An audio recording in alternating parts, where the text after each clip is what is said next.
Two positive charges 12 microcoulomb and 8 microcoulomb are 10 centimetre apart. ठीक है, दो पॉजिटिव चार्जेस हैं Q1 और Q2 और उनकी इनिशियल जो सेपरेशन है वो है R1। सब कुछ दिया है आपको। The work done in bringing them 4 centimetre closer, 4 centimetre पास लाने में कितना वर्क करना पड़ेगा। ठीक, तो पहले आपको ये इसको थोड़ा समझना पड़ेगा कि इसका मतलब क्या हुआ। यानी पहले सेपरेशन था उनका 10 सेंटीमीटर, अब कह रहे हैं work done in bringing them 4 centimetre closer, 4 centimetre पास लेके आ रहे हैं दोनों को। तो फाइनल सेपरेशन कितना बचेगा, क्योंकि उसी के हिसाब से आपका आंसर मैच करेगा या नहीं करेगा।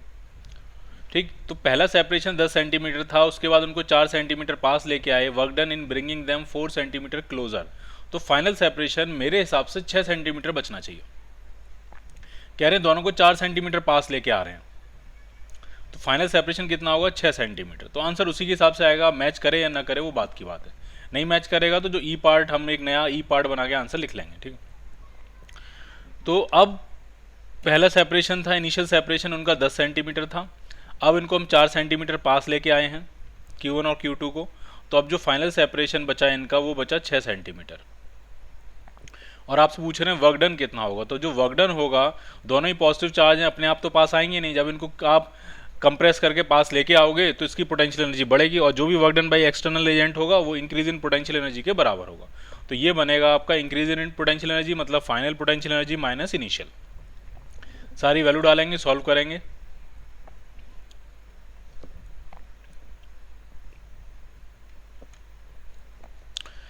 फाइनल पोटेंशियल एनर्जी कितनी होगी, तो वो हो जाएगी K Q1 Q2 upon 0.06 minus initial potential energy कितनी होगी, तो वो होगी K Q1 Q2 अपॉन 0.1। तो K Q1 Q2 कॉमन आ जाएगा, यहाँ बचेगा 1 अपॉन 0.06, तो इसको आप ले सकते हो 100 अपॉन 6, और दूसरा जो आएगा वो बचेगा आपका 100 अपॉन 10। फिर आप एलसीएम लीजिए, सारी वैल्यू डालिए, कैंसिल वैंसिल कीजिए और आपको आंसर मिलेगा। और अगर आंसर इसमें नहीं मिलेगा तो आपको क्या करना होगा, आपको ई पार्ट बना के जो भी आपका आंसर आया वो लिख लीजिए इसमें। क्लियर?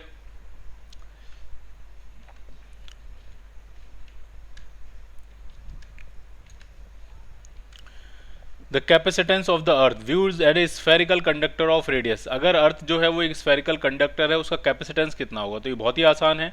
स्फेरिकल कंडक्टर का जो कैपेसिटेंस होता है वो होता है 4 पाई एप्सिलॉन नॉट आर।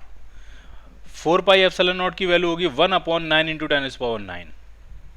ठीक है, 1 अपॉन 4 पाई एप्सिलॉन नॉट होता है ना 9 इंटू 10⁻⁹, तो 4 पाई एप्सिलॉन नॉट कितना हो जाएगा 1 अपॉन 9 इंटू 10⁻⁹।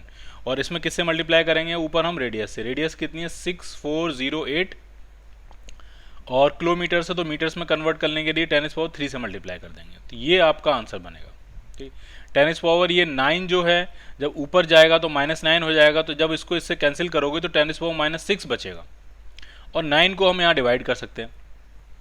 तो 10⁻⁻6 को अगर मैं न लिखूँ तो मैं इसको लिख सकता हूँ micro farad.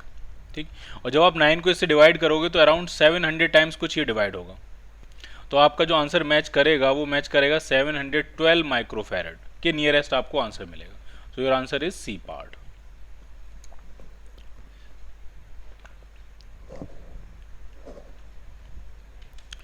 A thin metal plate P is inserted between the plates of a parallel plate capacitor of capacitance C in such a way that its edges touch the two plates। ठीक है, समझिए क्या situation है। जैसे मान लीजिए एक parallel plate capacitor है, दो प्लेट्स हैं,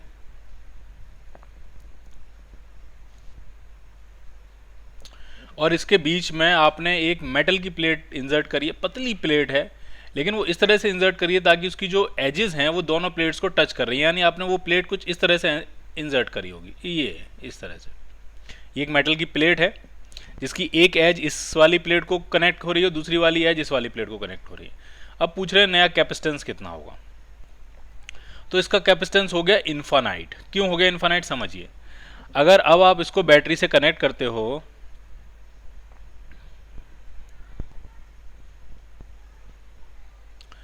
तो अब चार्ज स्टोर ही नहीं हो पाएगा, क्योंकि यहाँ से जो भी चार्ज आपका जाएगा उसके लिए सर्किट कंप्लीट हो गया। कंप्लीट मतलब इस सेंस में कंप्लीट हो गया, फिजिकली कंप्लीट हो गया, मतलब ये चार्ज यहाँ से इस प्लेट के थ्रू होता हुआ और इस प्लेट के थ्रू होता हुआ, इस वायर के थ्रू होता हुआ वापस आ जाएगा। तो आप ये बताइए इस सरफेस पे कोई चार्ज स्टोर होगा? कोई चार्ज स्टोर नहीं होगा। ठीक है कि यहाँ पे कोई चार्ज स्टोर होगा? कोई चार्ज स्टोर नहीं होगा। आप बैटरी चार्ज भेजती रहेगी, भेजती रहेगी, भेजती रहेगी, कैपेसिटर कभी नहीं कहेगा कि मैं फुल हो गया, क्योंकि उसमें लीकेज क्रिएट हो गया। अंदर ही अंदर आपने एक लीकेज क्रिएट कर दिया, जिसमें चार्ज जो है उस लीकेज के थ्रू होके और इस तरह से होके वापस आ जा रहा है। तो आप ये बताइए, जैसे मान लीजिए एक बाल्टी है, ढंग से समझिए, एक बाल्टी है और उस बाल्टी में मैं एक लीकेज क्रिएट कर दूं, कहीं होल बना दूं यहाँ पे। अब मैं ऊपर से चार्ज डालता रहूँ, चार्ज डालता रहूँ, क्योंकि लीकेज है तो चार्ज यहाँ से निकलता रहेगा। यहाँ से पानी हम भरते रहे, यहाँ से पानी भरते रहे, और यहाँ से लीकेज है तो पानी निकलता रहेगा। तो कभी ऐसा होगा कि इस बाल्टी की जो बाल्टी ये कहेगी कि अब ये पूरा भर गई, आप पानी भरते रहो, भरते रहो, भरते रहो। और क्या कभी ऐसी सिचुएशन आएगी जब बैटरी जब ये बाल्टी कहेगी कि ये फुल हो चुकी है? कभी ऐसी सिचुएशन आएगी जब ये जो सिस्टम है, ये जो कैपेसिटर, अगर मैं इसको मानूं तो ये कहे कि अब ये फुल चार्ज हो गया, अब इसको बिल्कुल भी चार्ज नहीं ले सकता, बिल्कुल भी चार्ज अब ये एक्सेप्ट नहीं करेगा? ऐसा कभी नहीं होगा। तो बाल्टी की जो मैथमेटिकल कैपेसिटी होगी वो हो गई इन्फिनाइट। ठीक है, यहाँ थोड़ा समझने का अंतर होता है इसमें। आपको ऐसा लग रहा होगा बाल्टी में तो कुछ स्टोर ही नहीं हो रहा, बाल्टी में तो कुछ स्टोर ही नहीं हो रहा, तो उसकी कैपेसिटी तो जीरो होनी चाहिए। नहीं, मैथमेटिकल कैपेसिटी ये है, जैसे Q is equal to C V कहूँ मैं, तो कैपेसिटेंस का फॉर्मूला क्या बनेगा? Q upon V। तो आप ये बताइए V वोल्ट की अगर मैंने बैटरी लगाई तो ये कितना चार्ज एक्सेप्ट करेगा? तो ये इन्फिनाइट चार्ज एक्सेप्ट करेगा और फिर भी नहीं भरेगा, क्योंकि उसमें लीकेज है। तो चार्ज अगर इन्फिनाइट एक्सेप्ट कर रहा है तो उसका कैपेसिटेंस भी क्या हो गया? इन्फिनाइट। क्लियर? तो इसको ध्यान रखना है आपको। The capacitance now become zero, और इन्फिनाइट में कई बार कंफ्यूजन हो जाता है, तो इसका कैपेसिटेंस क्या होगा? इन्फिनाइट। अगर कोई बकेट है, उसमें कहीं होल है, पानी डाले जा रहे हो, और बकेट की कोई कैपेसिटी पूछे मैथमेटिकल कैपेसिटी क्या होगी, तो आपको जीरो नहीं कहना है, आपको क्या कहना है? इन्फिनाइट। कि आप कितना भी चार्ज डाल लो, बकेट कभी भरेगी ही नहीं। इसका मतलब वो इन्फिनाइट चार्ज खा सकती है।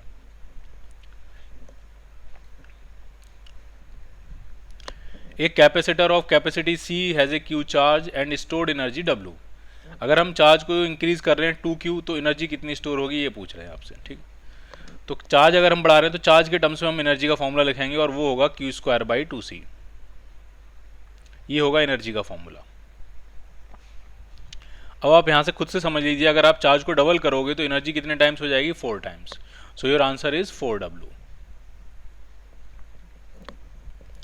A 2 microfarad capacitor is charged to 100 volt and then its plates are connected to a conducting wire. The heat produced कितनी होगी? तो जरा समझिए, दो प्लेट्स हैं ये, और आपने इनको चार्ज कर लिया किसी वोल्टेज से। ठीक है, 2 माइक्रोफैरड का कैपेसिटर था, 100 वोल्ट से आपने चार्ज किया, तो कितनी एनर्जी स्टोर हो गई होगी? तो फॉर्मूला क्या लगेगा? Half CV²। लगा लेंगे, सॉल्व कर लेंगे कितनी एनर्जी स्टोर होगी। फिर आपने दोनों प्लेट्स को एक वायर के थ्रू कनेक्ट कर दिया, तो जैसे ही आप वायर के थ्रू कनेक्ट करोगे तो इसमें करंट फ्लो होना शुरू हो जाएगी, और जितनी भी इलेक्ट्रिकल एनर्जी कैपेसिटर में स्टोर करी थी वो सारी की सारी इस वायर में हीट की फॉर्मेट में डेसिपेट हो जाएगी। तो बस यही पूछ रहे हैं कि हीट कितनी प्रोड्यूस होगी। तो जितनी आपने स्टोर करी थी एनर्जी वो सब की सब हीट में कन्वर्ट हो जाएगी। फॉर्मूला क्या है? Half CV²। हाफ C कितना है? 2 माइक्रोफैरड, 2 × 10⁻⁻⁶, और पोटेंशियल है 100 वोल्ट, इसका स्क्वायर करेंगे तो 10⁻⁴। तो इससे ये कैंसिल आउट हुआ, तो कितनी एनर्जी है? 10⁻⁻² joule, and that is 0.01 joule. C part.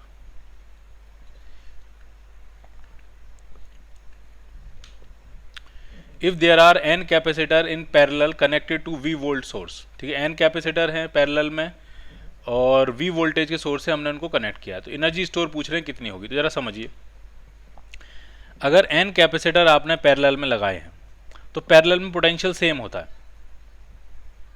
ठीक है, मान लिया ये कई सारे कैपेसिटर हैं, फ्री हैंड बना लेते हैं हम, और इस तरह से ये कई सारे कैपेसिटर हैं, और ये सब के सब किस में कनेक्टेड हैं? आपके पैरेलल में कनेक्टेड। और इसके अक्रॉस, उन सब के अक्रॉस आपने एक V वोल्ट की बैटरी लगाई है, तो हर कैपेसिटर के अक्रॉस पोटेंशियल V वोल्ट ही होगा। तो C का कैपेसिटेंस और V का पोटेंशियल है, तो हर कैपेसिटर में जो एनर्जी स्टोर होगी वो हाफ CV² होगी। और कितने कैपेसिटर हैं आपके पास? n, तो टोटल एनर्जी कितनी स्टोर हो जाएगी? n times half CV²। So your answer is B part.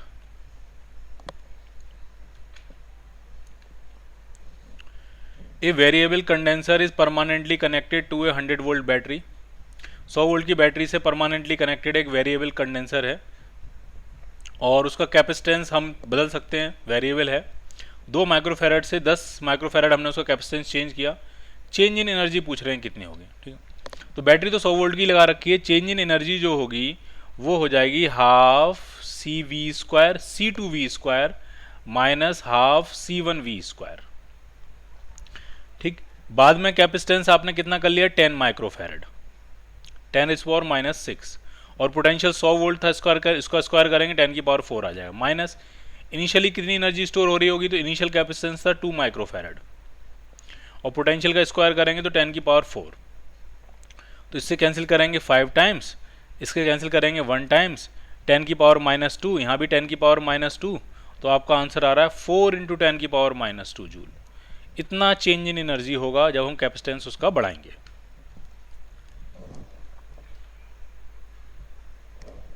D part, 2 condensers of capacity 0.3 microfarad and 0.6 microfarad are connected in series. The combination is connected across a potential difference of 6 volt. 6 volt के across हमने पूरा system को series में connect कर दिया। Diagram बनाएंगे, free hand बनाते हैं। एक कैपेसिटर ये है, एक कैपेसिटर ये है, और दोनों को 6 वोल्ट की बैटरी से कनेक्ट कर दिया। ये कितना था, ये था 0.3 माइक्रोफैरड, और ये कितना था 0.6 microfarad. The ratio of energies stored by the condenser will be, कितनी एनर्जी इन्होंने स्टोर करी होगी उसका रेशियो पूछ रहे हैं। तो जरा समझिए, जब हमें रेशियो निकालना है तो सीरीज में चार्ज सेम होता है, तो हम वोल्टेज के चक्कर में नहीं पड़ते, हम चार्ज के बारे में सोचते हैं कि चार्ज सेम होता है। यानी इस पे अगर चार्ज Q स्टोर हुआ होगा प्लस Q माइनस Q, तो इस पे भी चार्ज प्लस Q और यहाँ पे माइनस Q चार्ज स्टोर हुआ होगा। तो कैपेसिटेंस की एनर्जी का फॉर्मूला हम Q²/2C लगाते हैं। फिर तो पहले पे जो एनर्जी स्टोर होगी वो होगी Q²/2C1, और दूसरे पे जो एनर्जी स्टोर होगी वो होगी Q²/2C2। ठीक, अब इनका रेशियो निकालना है, तो U1/U2 जो आपका आएगा वो आपका C2/C1 आ रहा है, so it is 2:1। Hence your answer is B part.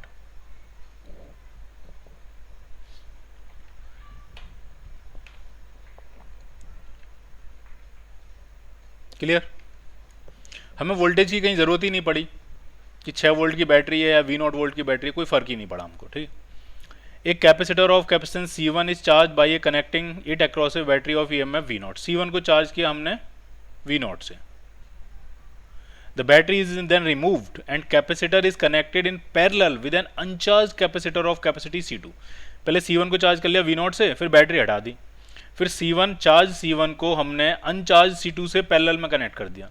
अब पोटेंशियल डिफरेंस पूछ रहे हैं पूरे कॉम्बिनेशन का, तो समझिए, आपने C1 को चार्ज किया कितने पोटेंशियल से, V0 से, तो इस पर कितना चार्ज आ जाएगा, तो इस पर जो चार्ज आएगा Q is equal to C1 × V0, इतना चार्ज आ जाएगा, Q1 कह सकता हूँ मैं इसको।